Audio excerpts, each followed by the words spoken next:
Hi, welcome back to the Coach's Corner Show, brought to you by Beggar's Pizza. If you're just joining us, our guest, operator and owner of Athletic Sports and Orthopedic Physical Therapy, Tom Mulvey. Tom's been a supporter of ours for a few years, always informative, all your rehabilitation needs, and we're also talking a lot about the sports-specific training program. And Tom, what is the science behind this program? You know, over the years, we've gone through an awful lot of research that has helped us to develop what we're doing and why. And it really has been a particular interest of mine over many, many years to, I have young athletic kids, so I wanted to make sure that I did for them whatever could be done and we could apply it to all the kids that we encounter. Yep. With the science stems from taking the positions of joints and in what we call lower kinetic chain, how the foot reacts with the knee, reacts with the hip, reacts with the pelvis and the back and so on.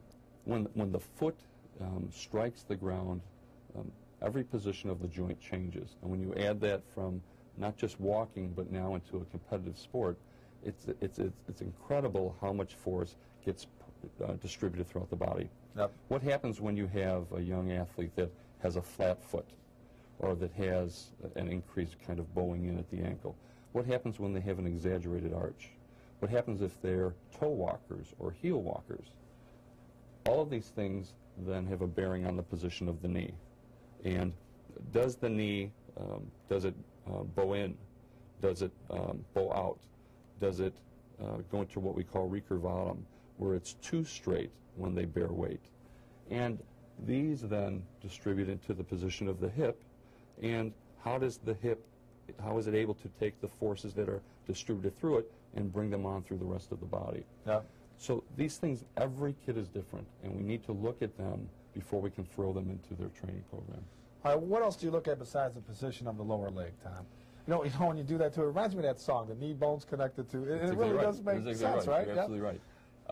You know, you take these things and then you add to them the fact that there are muscles involved and there are nerves involved.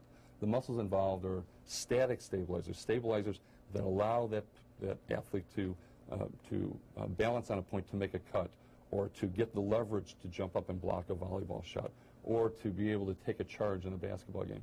And then you have dynamic stabilizers, which allow that kid to have the fluidity of movement. More importantly, then, the nerves that innervate these joints must feed into that entire process, and we call that a feedback loop. But depending on where the position of the joint is, the proper muscles can fire.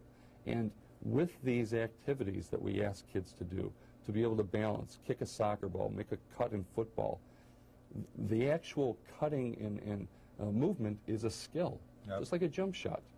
But yet the amount of time that's devoted to developing those movements is minuscule compared to asking Junior to run through the line. Right. So we try to incorporate all of this into our program.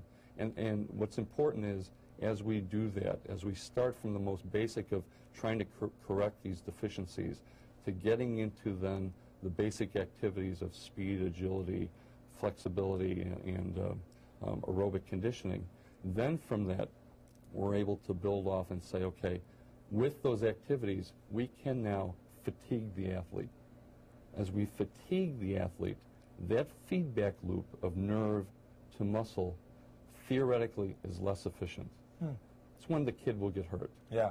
So if we can now fatigue the athlete and then put them through the activities that we do to develop this feedback loop, in theory, we're going to make a better athlete so that they don't miss practice, so that they're there 110% for their coach, and the coaches then are able to help take them to the next level. Yep. All right, now what other interesting points do you address in sports specific training? There are some interesting points, Pat. One is I'm not an advocate of the passive stretch that you see athletes doing before a game. I'm really an advocate of what's called active stretching. If I really want your hamstring to be mobile, having somebody push on your hamstring to stretch it out, I think offers minimal gain. But if I can take the opposite muscle group to that hamstring, and I can strengthen that at a point where it takes your hamstring to its limited range, it's called active stretching, I will create a more permanent change and allow that problem to resolve much quicker than I think with the passive stretching that occurs and is taught.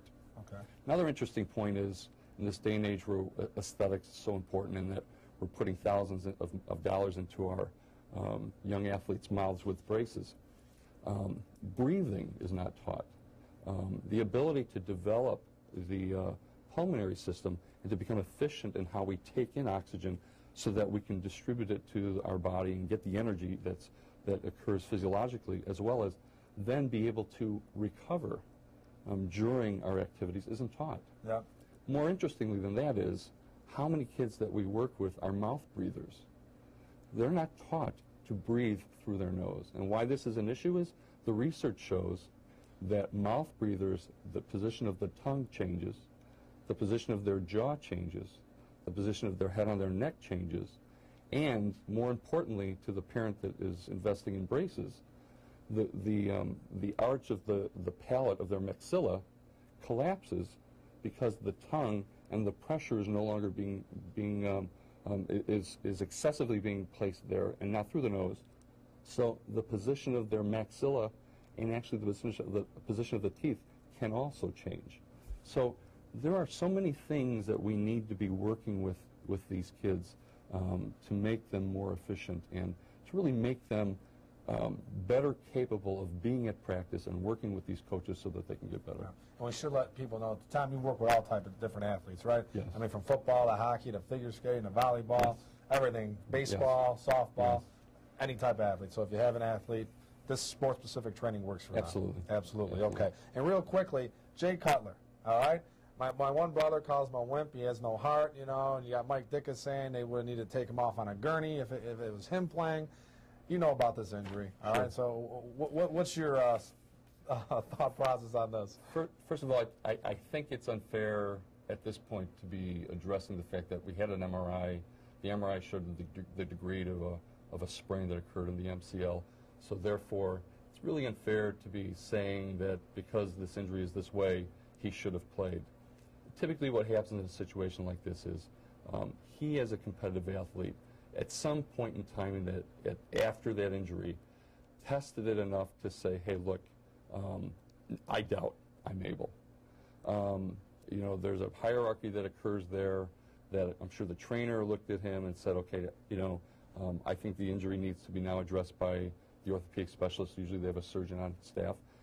If Cutler did not believe he could be ready to go back into the game and then to the point where they bring the surgeon in to check that joint, it's very, very difficult at that point that anyone is going to be confident enough to say to him, go on back in and play. Right. So I think it goes down to the fact that, you know, Cutler had his doubts.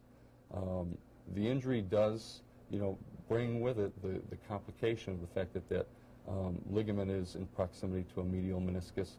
So they're going to really judge on the site of caution because of the cartilage being attached there. So, you know, I think it's one of those things where the question really is, would you have wanted a doubtful Jay Cutler in there to try to finish out that game? Right. And we had doubts with him in the first half, the way he was performing. So, all right, well, Tom, thanks a lot. Again, very informative stuff. Yeah, thanks for having me. Appreciate your support. And, folks, get out those texts. We'll get ready for the text poll question, sponsored by Standard Bank. We'll have the cell phones rolling when we get back. All right, so stay tuned.